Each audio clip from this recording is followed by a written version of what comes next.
ਜੀ ਇਸ ਖਾਸ ਅਤੇ ਬਹੁਤ ਹੀ ਡੂੰਘਾਈ ਵਾਲੀ ਚਰਚਾ ਵਿੱਚ ਅੱਜ ਆਪਾਂ ਗੱਲ ਕਰਾਂਗੇ ਸ੍ਰੀ ਗੁਰੂ ਅੰਗਦ ਦੇਵ ਜੀ ਦੇ ਜੀਵਨ ਅਤੇ ਉਹਨਾਂ ਦੀ ਲਾਸਾਨੀ ਵਿਰਾਸਤ ਬਾਰੇ। ਇਹ ਕੋਈ ਆਮ ਇਤਿਹਾਸਿਕ ਜਾਣਕਾਰੀ ਨਹੀਂ ਹੈ, ਬਲਕਿ ਇੱਕ ਬਹੁਤ ਹੀ ਕਮਾਲ ਦਾ ਸਫ਼ਰ ਹੈ ਉਹਨਾਂ ਦੇ ਸ਼ੁਰੂਆਤੀ ਜੀਵਨ ਤੋਂ ਲੈ ਕੇ ਉਸ ਸਦੀਵੀ ਵਿਰਾਸਤ ਤੱਕ, ਜਿਸ ਨੇ ਆਉਣ ਵਾਲੀਆਂ ਨਸਲਾਂ ਲਈ ਸਭ ਕੁਝ ਬਦਲ ਕੇ ਰੱਖ ਦਿੱਤਾ। ਤਾਂ ਆਓ ਸ਼ੁਰੂ ਕਰਦੇ ਹਾਂ। ਇਸ ਵਿਸ਼ਲੇਸ਼ਣ ਨੂੰ ਆਪਾਂ ਕੁਝ ਮੁੱਖ ਹਿੱਸਿਆਂ ਵਿੱਚ ਵੰਡਿਆ ਹੈ। ਪਹਿਲਾਂ ਦੇਖਾਂਗੇ ਕਿ ਇੱਕ ਜਿਗਿਆਸੂ ਕਿਵੇਂ ਆਪਣੇ ਗੁਰੂ ਤੱਕ ਪਹੁੰਚਦਾ ਹੈ।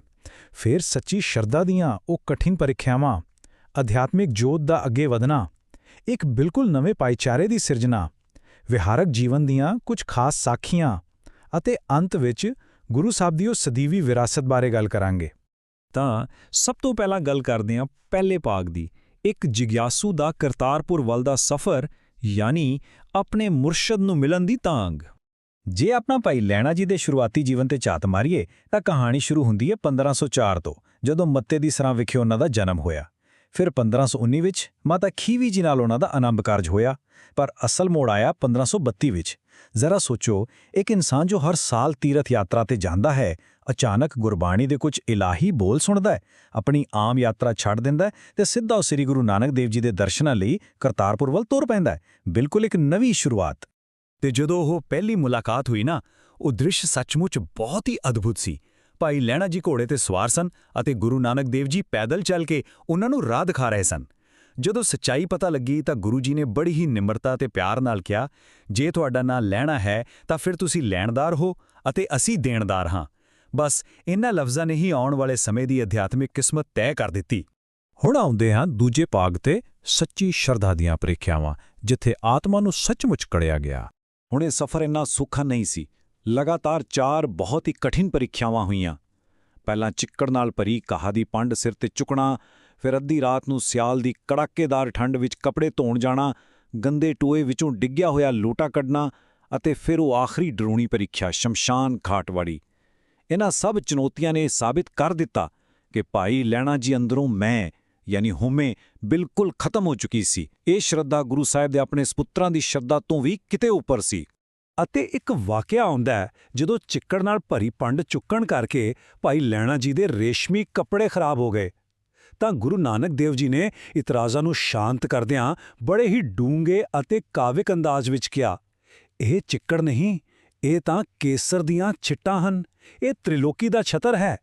ਮਤਲਬ ਦੁਨਿਆਵੀ ਨਜ਼ਰੀਏ ਨੂੰ ਪੂਰੀ ਤਰ੍ਹਾਂ ਇੱਕ ਇਲਾਹੀ ਨਜ਼ਰੀਏ ਵਿੱਚ ਬਦਲ ਕੇ ਰੱਖ ਦਿੱਤਾ। ਤੇ ਇਸੇ ਸ਼ਰਧਾ ਦਾ ਸਿਖਰ ਦੇਖੋ।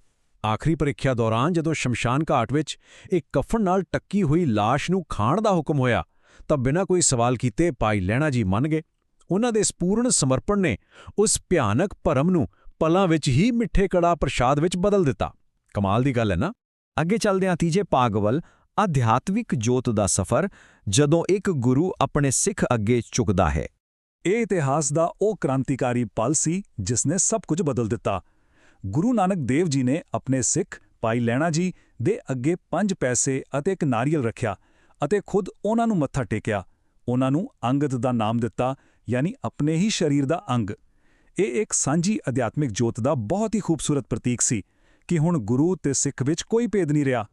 ਹੁਣ ਗੁਰੂ ਅੰਗਦ ਦੇਵ ਜੀ ਦੇ ਸੰਸਥਾਗਤ ਕੰਮਾਂ ਬਾਰੇ ਗੱਲ ਕਰਨ ਤੋਂ ਪਹਿਲਾਂ ਆਪਾਂ ਨੂੰ ਗੁਰੂ ਨਾਨਕ ਦੇਵ ਜੀ ਦੇ 8 ਸ਼ਕਤੀਆਂ ਵਾਲੇ ਫਲਸਫੇ ਨੂੰ ਸਮਝਣਾ ਪਵੇਗਾ। ਇਹ ਫਲਸਫਾ ਆਮ ਲੋਕਾਂ ਨੂੰ ਤਾਕਤਵਰ ਬਣਾਉਣ ਲਈ ਸੀ। ਇਸ ਵਿੱਚ ਸ਼ਾਮਿਲ ਸਨ ਸਰੀਰਕ ਤਾਕਤ, ਮਾਨਸਿਕ ਸਿੱਖਿਆ, ਅਧਿਆਤਮਿਕ ਫੋਕਸ, ਇਮਾਨਦਾਰ ਕਿਰਤ ਰਾਹੀਂ ਦੌਲਤ, ਰਾਜਨੀਤਿਕ ਭਾਗੀਦਾਰੀ, ਹਥਿਆਰਬੰਦ ਸਵੈ ਰੱਖਿਆ, ਵਿਚਾਰਧਾਰਕ ਏਕਤਾ ਅਤੇ ਮਜ਼ਬੂਤ ਸੰਸਥਾਗਤ ਸੰਗਠਨ। ਅਸਲ ਵਿੱਚ ਇਹਨਾਂ ਸਾਰੀਆਂ ਤਾਕਤਾਂ ਨੇ ਮਿਲ ਕੇ ਆਮ ਲੋਕਾਈ ਨੂੰ ਪੂਰਨ ਆਜ਼ਾਦੀ ਦਾ ਰਾਹ ਦਿਖਾਇਆ। ਚੌਥਾ ਭਾਗ ਆਉਂਦਾ ਹੈ ਇੱਕ ਨਵੇਂ ਭਾਈਚਾਰੇ ਦੀ ਸਿਰਜਣਾ, ਯਾਨੀ ਕਿ ਬਰਾਬਰੀ ਵਾਲੀਆਂ ਸੰਸਥਾਵਾਂ ਦੀ ਸਥਾਪਨਾ। ਇਸੇ ਵਿਸ਼ਾਲ ਗਿਆਨ ਨੂੰ ਆਧਾਰ ਬਣਾ ਕੇ ਗੁਰੂ ਅੰਗਦ ਦੇਵ ਜੀ ਨੇ ਖਡੂਰ ਸਾਹਿਬ ਵਿਖੇ ਇੱਕ ਮਜ਼ਬੂਤ ਅਤੇ ਪੜ੍ਹੇ-ਲਿਖੇ ਸਮਾਜ ਦੀ ਨੀਂਹ ਰੱਖੀ। ਸਭ ਤੋਂ ਵੱਡਾ ਕੰਮ ਕੀ ਸੀ? ਗੁਰਮੁਖੀ ਲਿਪੀ ਨੂੰ ਮਿਆਰੀ ਬਣਾਉਣਾ।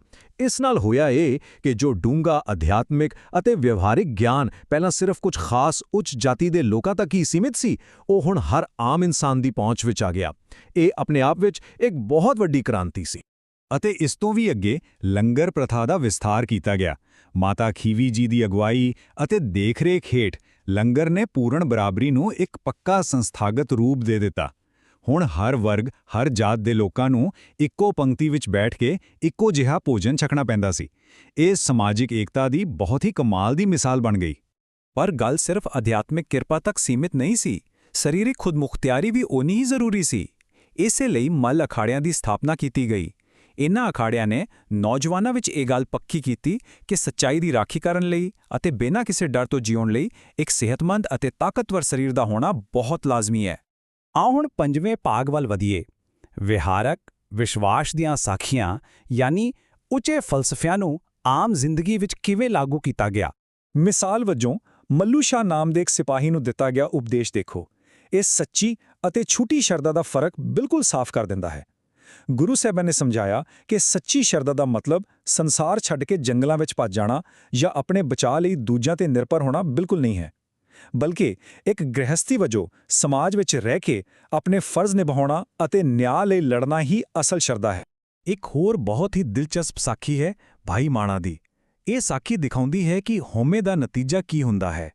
ਇੱਕ ਪਾਸੇ ਇੱਕ ਚੋਰ ਸੀ ਜਿਸ ਨੇ ਪੂਰਨ ਸਮਰਪਣ ਕਰ ਦਿੱਤਾ ਅਤੇ ਮੁਕਤੀ ਪ੍ਰਾਪਤ ਕਰ ਲਈ, ਪਰ ਦੂਜੇ ਪਾਸੇ ਭਾਈ ਮਾਣਾ ਜੋ ਕਿ ਇੱਕ ਹੰਕਾਰੀ ਸਿੱਖ ਸੀ, ਉਸ ਦਾ ਅੰਤ ਬਹੁਤ ਹੀ ਦੁਖਦਾਈ ਹੋਇਆ।